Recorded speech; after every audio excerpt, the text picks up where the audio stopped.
இருதய பிரச்சினை காரணமாக சிகிச்சை பெற்று வந்த பாமக நிறுவனர் ராமதாஸ் மருத்துவமனையிலிருந்து டிஸ்சார்ஜ் செய்யப்பட்டுள்ளார். தமக்கு ஓய்வே கிடையாது என அவர் உற்சாகமாக பேட்டியளித்துள்ளார். இதய பிரச்சினை காரணமாக சென்னை 1000 விளக்கு கிரீம் சாலையில் உள்ள அப்போலோ மருத்துவமனையில் கடந்த 5ஆம் தேதி ராமதாஸ் அனுமதிக்கப்பட்டார். அங்கு அவருக்கு ஆஞ்சியோகிராம் பரிசோதனை மேற்கொள்ளப்பட்டது. மருத்துவமனையில் இருந்த ராமதாஸை முதல்வர் மு.க. ஸ்டாலின், அதிமுக பொதுச் செயலர் பழனிசாமி, காங்கிரஸ் மாநில தலைவர் செல்வ பெருந்தகை, மக்கள் நீதி மய்யம் தலைவர் கமல்ஹாசன், நாம் தமிழர் கட்சி ஒருங்கிணைப்பாளர் சீமான், பாஜக மாநில தலைவர் நயினார் நாகேந்திரன் உள்ளிட்ட பல அரசியல் தலைவர்கள் நேரில் சந்தித்து நலம் விசாரித்தனர்.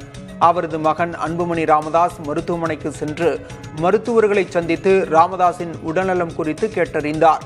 இந்நிலையில் உடல்நலம் தேறிய ராமதாஸ் சிகிச்சை முடிந்து வீடு திரும்பினார். அப்போது மருத்துவமனை வாசலில் செய்தியாளர்களிடம் அவர் உற்சாகமாக பேசினார்.